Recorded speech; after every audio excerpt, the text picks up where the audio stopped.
नमस्कार दोस्तों, मैं हूं नवीन पाटीदार और आप देख रहे हैं वॉइस ऑफ एमपी। चौपाल पर अब माहौल बनने लगा है। जिस तरीके से विधानसभा चुनाव की रणभेरी बजी है, उसके बाद निर्वाचन आयोग ने तारीखों का ऐलान किया है और भारतीय जनता पार्टी और कांग्रेस ने जिस तरीके से सूचियां जारी की है, उसके बाद अब माहौल बनने लगा है। और हम भी लगातार जो संभावित प्रत्याशी है, जो कांग्रेस के दावेदार हैं और जो भारतीय जनता पार्टी के प्रत्याशी है, उनके बीच जा रहे हैं और जानने की कोशिश कर रहे हैं क्या हकीकत है और किस तरीके से जनता के बीच में जा रहे हैं। अगर साथ में बात किया है तो अब हमारे साथ मौजूद है चाय पे चर्चा करने के लिए जो कांग्रेस के संभावित प्रत्याशी और जावद विधानसभा से अपनी तैयारी कर रहे हैं समंदर जी पटेल। उनसे बात करेंगे किस तरीके से कांग्रेस ने वचन पत्र जारी किया, किस तरीके से सोचते हैं, क्या वो वचन वचन में तब्दील होंगे, क्या हकीकत में वो उन वचनों पर काम किया जाएगा, इस पर बात करेंगे समंदर जी से। सबसे पहले कि समंदर जी, किस तरीके से वचन पत्र जारी किया गया, कितने वचन पत्र पे आप अमल करेंगे सरकार बनने के बाद? कांग्रेस का कल जो वचन पत्र घोषित हुआ है, निश्चित चुनाव के बाद 100% लागू होगा। पहले भी पिछले चुनाव में भी क्या है और उसको लागू किया गया था। और ये घोषणा पत्र किसानों के हित में, गरीबों के हित में, बेरोजगारों के हित में, छात्रों के हित में, मतलब सर्व समाज और सर्व वर्ग के लिए ये घोषणा पत्र जो है बना है। और इसमें निश्चित है कि हर वर्ग को इसका फायदा मिलेगा और हर वर्ग को इसमें बराबर सम्मान दिया गया है। हर वर्ग के हक और अधिकार की बात रखी गई है।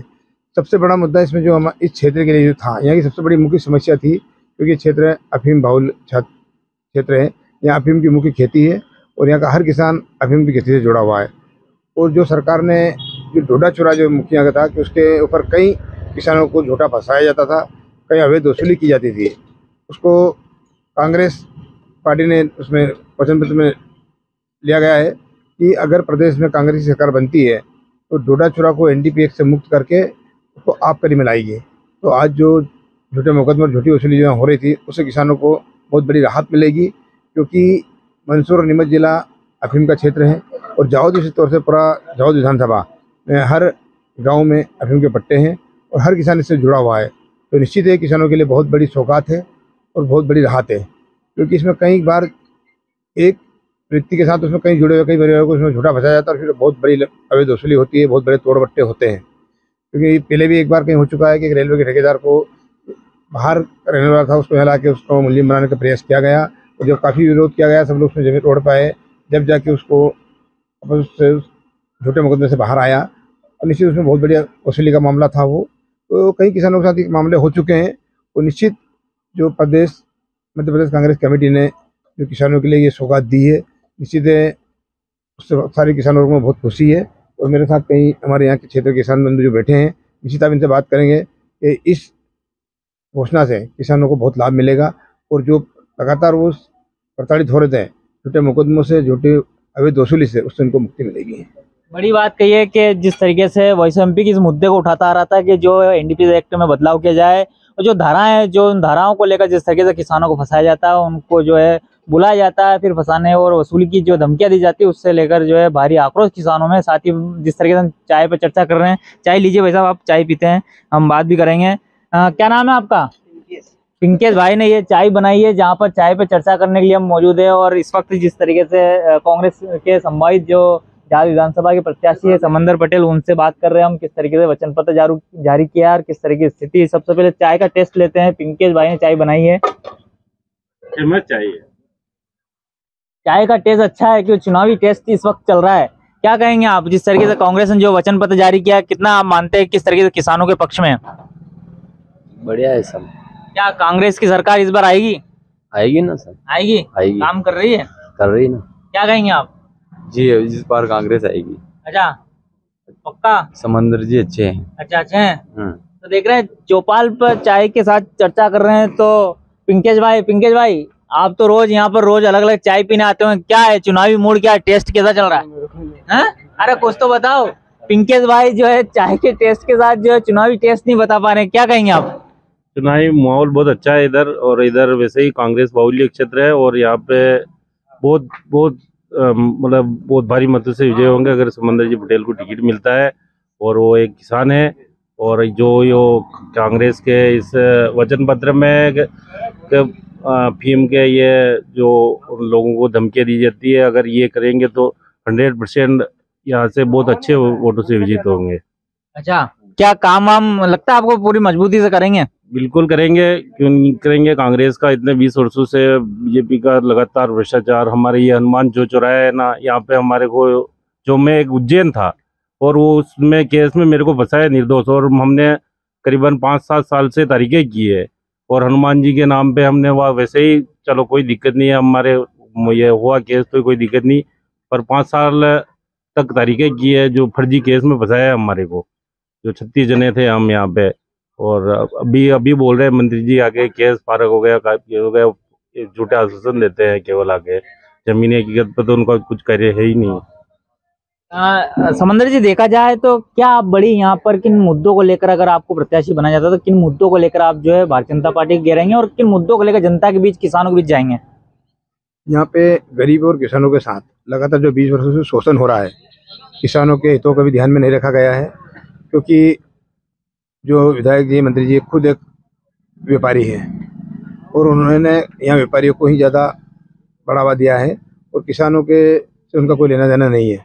वो चुनाव के टाइम झूठी घोषणाएं करते हैं और उसके बाद लगातार फिर 5 साल तक वो क्षेत्र में जाते नहीं हैं, क्योंकि उनको खेती से कोई लेना देना है नहीं, किसानों के दुख दर्द को नहीं समझते हैं।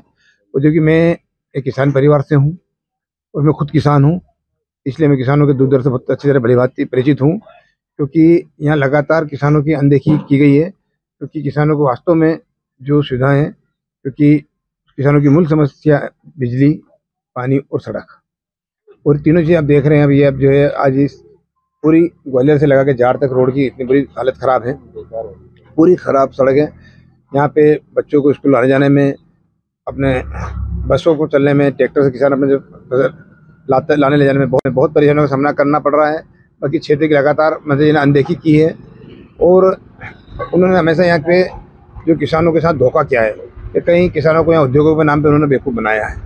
पर आज तक कोई भी एक उद्योग जावत से लगा के सिंगुली तक वो नहीं खोल पाए हैं कि जहाँ 100 लोगों को भी रोज़गार मिले।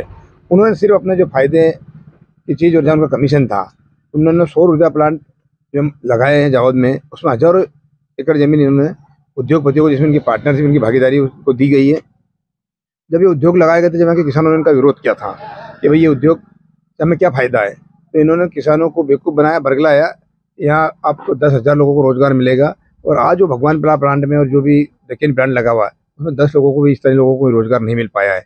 और अभी इसी तरह इन्होंने कांटे ऊपर जो कवई बड़ी सोडीचर वाला जो यह है, उसमें हज़ारों एकड़ ज़मीन बहुत सौर ऊर्जा प्लांट को आवंटित की गई है।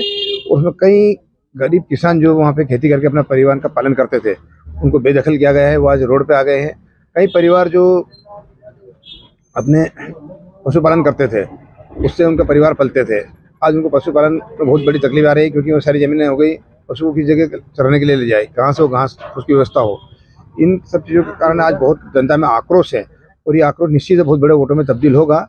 और यहाँ का किसान वर्ग, गरीब वर्ग और आदिवासी वर्ग पूरी तरह से मंत्री के पूरे खिलाफ है और इसका परिणाम निश्चित उन्हें भुगतना पड़ेगा, क्योंकि उन्होंने जावद की जनता को बेवकूफ़ समझा है, हर बार झूठे वादे, झूठे सपने दिखाए हैं। बाकी ज़मीनी हकीकत आज आप खुद देख रहे हैं। और यहाँ मेरे साथ सब किसान भाई बैठे हैं कि कभी भी उन्होंने किसानों की तरफ नहीं देखा, ना किसानों के लिए सोचा है। उन्होंने सिर्फ खाली व्यापारियों का सोचते हैं और ना तो किसानों के दुख दर्द से वो वाकिफ़ है और न किसी की बात वो सुनते हैं। अगर कोई बोलना ना चाहता है, कोई अपनी बात रखना चाहता है, तो उसको बिठा के मेरे बेटे से मेरे को मालूम है, और वो उनसे उम्र में बड़े होते उसकी बेइज्जती करते हैं। तो एक मुझे एक अवम और घमंड आया है, निश्चित इसका जवाब जनता इस बार चुनाव उनको देगी। अगर समंदर जी बात की जाए तो कई बड़ी फैक्ट्रियां यहाँ पर लगी हुई, सीमेंट की फैक्ट्रियां, कितने स्थानीय युवाओं को रोजगार मिला? विक्रम सीमेंट फैक्ट्री की बात की जाए, दूसरी फैक्ट्री की बात की जाए, तो क्या मानते हैं आप, स्थानीय लोगों को रोजगार मिला है युवाओं को? विक्रम सीमेंट फैक्ट्री आज से 25 साल पहले यहाँ लगी थी और उसमें स्थानीय देखेंगे, अब जो उस टाइम में इन्होंने जो वहाँ की ज़मीन किसानों की गई थी, उनको बताया कि आपके परिवार को लोगों यहाँ नौकरी देंगे। शुरुआत में जरूर उनको कंटीजेंसी पे रखा गया और आज धीरे धीरे करके वहाँ पे सबको बाहर कर दिया गया है। आज वहाँ पे 80% लोग बाहर के लोग नौकरी विक्रम सीमेंट में कर रहे हैं। मुश्किल से 20% स्थानीय लोग हैं और वो भी ठेकेदारी में है, क्योंकि मंत्री जी ने कभी उस विक्रम सीमेंट के खिलाफ आवाज़ नहीं उठाई, क्योंकि वहाँ उनको बड़ा लंबा कमीशन उनको मिलता है हर महीने का, और आज तक किसानों के और यहाँ के मजदूरों के हित में कभी बात नहीं रख पाए। हमेशा उन्होंने जब भी कोई बात आई है तो हमेशा फैक्ट्री का पक्ष लिया है और उसके सपोर्ट में ही काम किया है, बाकी ना कि क्षेत्र के लोगों के लिए आवाज़ उठाई, ना किसानों के लिए आवाज़ उठाई। और यहाँ के जो युवा जो बेरोजगार है और यहाँ से पलायन करके बाहर जाकर नौकरी करते हैं। अगर वो चाहते तो आज वो कम से कम आज 1000-1500 यहाँ के युवाओं को वहाँ पे नौकरी मिल सकती थी। बाकी मंत्री जी ने अपने कमीशन के चक्कर में युवाओं के साथ यहाँ धोखा किया है।